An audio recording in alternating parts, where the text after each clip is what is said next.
Mesdames, mesdemoiselles, messieurs, surtout mesdames, préparez vos mouchoirs.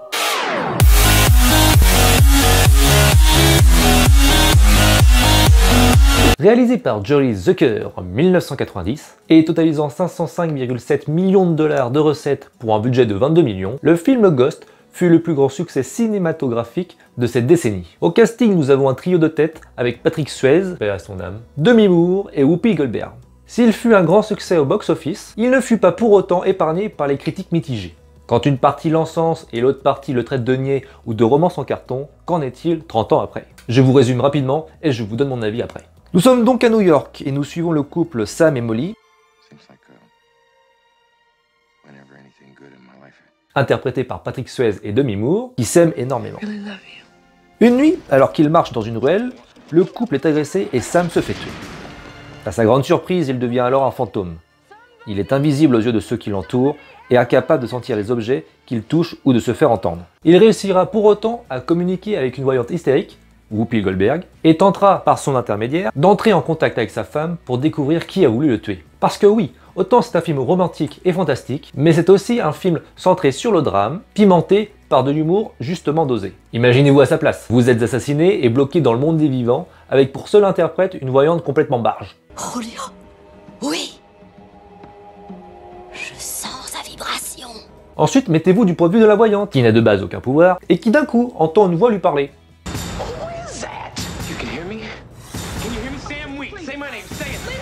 Pour finir, mettez-vous à la place de la veuve, qui reçoit un appel de la voyante, lui disant que son mari défunt lui parle, et qu'il a un message à lui faire passer. La question est donc, comment persuader sa femme, par le biais de la voyante, qu'il est un fantôme, et comment arrêter son assassin alors qu'il ne peut rien faire physiquement. Ici, le fait que Sam devienne un fantôme veut dire qu'il a une mission à accomplir avant de rejoindre le royaume des morts. Au milieu du film, Sam rencontrera un autre défunt condamné à rester sur Terre. Sors de mon train! Non! Qui aidera à contrôler son esprit pour pouvoir toucher et saisir des objets. Personnellement, j'ai beaucoup aimé l'œuvre. Pour moi, c'est un très beau film qui réussit à mélanger plusieurs genres cinématographiques, plusieurs styles. L'histoire est vraiment sympa, et même si les effets spéciaux ont vieilli, le film a plus de 30 ans, on se laisse emporter par le récit. Objectivement, il y a quelques petites incohérences au fait qu'il soit un fantôme. En effet, au début du film, il ne peut pas toucher ni saisir d'objets. Pourtant, il marche bien sur le sol, il arrive à s'asseoir sur une chaise, et puis aussi, il peut s'adosser contre un mur. Mais ceci dit, même en le sachant et en revisionnant, cela ne choque pas vraiment. Ghost est tout d'abord un film qui traite d'un thème rarement vu au cinéma, la mort. Est-ce qu'il peut y avoir quelque chose après la mort de quelqu'un? Telle est la question. Mais même s'il est mort, Sam reste toujours connecté à Molly, sa femme. Il est très rare de voir des films décrivant de pareilles passions. Alors c'est vrai qu'il y a eu beaucoup d'histoires de fantômes dans le passé,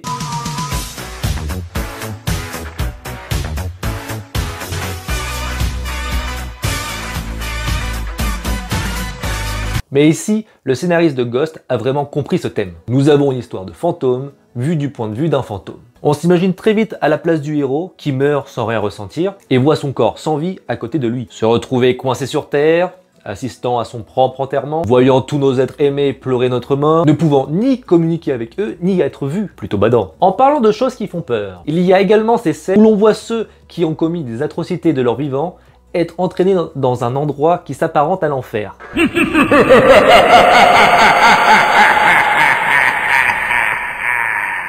En effet, ceux qui ont fait le mal sont emmenés par des sortes de spectres, esprits maléfiques, ombres vivants,